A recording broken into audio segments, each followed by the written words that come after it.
Malaysia মসজিদে ইফতার নিয়ে যে ঘটনাটা, আসলে এটা অনাকাঙ্ক্ষিত। তাদের দেশের লোক এইভাবে সোশ্যাল মিডিয়াতে আইসা বলাটা ঠিক হয়নি, কিন্তু এটা বাস্তব। আমরা বাংলাদেশিরা কি ভালো? বাংলাদেশিরা 5 লক্ষ 6 লক্ষ টাকা খরচ করে ওইখানে যাইতে পারে, শুধু একবেলা ইফতারের জন্য একজনের কাছে কাঙ্গালি হওয়ার কি দরকার? আর মালয়েশিয়ারা হচ্ছে মানে সুনা মুসলিম আমাদের মতো, এরা আরবের মুসলিম না।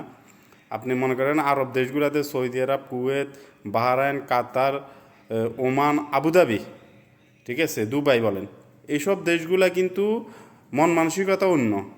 তারা অরিজিনাল আরব এবং তাদের আল্লাহ সুবহানাহু ওয়া তাআলার তাদের মনে ভয় এবং রাসূলের আদর্শ সম্বন্ধে তারা পুরো ধারণা আছে। তাদের উপর আল্লাহর রহমত এবং রাসূলের দোয়া আছে। এই দেশে মসজিদগুলোতে ইফতার হয়, আমাদের বাংলাদেশের সাথে টুকটাক সমস্যা হয়, তবে তারা আরবের লোকেরা মাইনা নেয়।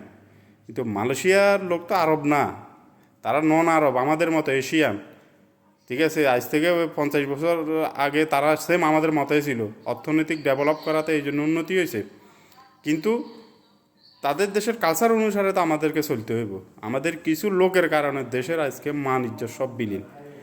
আরেকটা কথা হইলো, আপনি ধরে নিন যে আমাদের বাংলাদেশিরা কিন্তু বাংলাদেশিরা সহ্য করতে পারে না, মালয়েনেরা আমাদেরকে কীভাবে সহ্য করবে? আপনি যদি একটা ঘরের মধ্যে যদি আপনার 3 ভাই থাকে, 3 ভাই একসাথে ইফতার করবে না। সমাজের মধ্যে যদি ইফতার পার্টি করেন, ওইখানে গ্যাঞ্জাম। মসজিদে যদি ইফতার পার্টি করেন, ওইখানে বৈষম্য আছে, ওইখানে গ্যাঞ্জাম। রাষ্ট্রীয়ভাবে তো আছে, এক জেলার লোক আরেক জেলারে দেখতে পারে না, ঠিক আছে। এক জেলার লোক আরেক জেলার বিরুদ্ধে বিদ্বেষমূলক আচরণ করে। এটা বাইরের লোক থেকে আপনি ভালো কীভাবে আশা করবেন? আমরা নিজেরা তো মিলমিশ নাই। এই কারণে বলতেছি যে নিজের মান সম্মান নিজে বজায় রাখাটা উত্তম। একটা দেশের লোকের চলার উপরে নির্ভর করে ওই দেশের লোকের মান সম্মান, ওই দেশের গুণগত মান। আমরা বাংলাদেশিরা এটা কিন্তু উদ্ধার করা সম্ভব না, কিন্তু আমাদের মান সম্মান সব খাই ফেলছে কিছু সংখ্যক বাঙালির কারণে।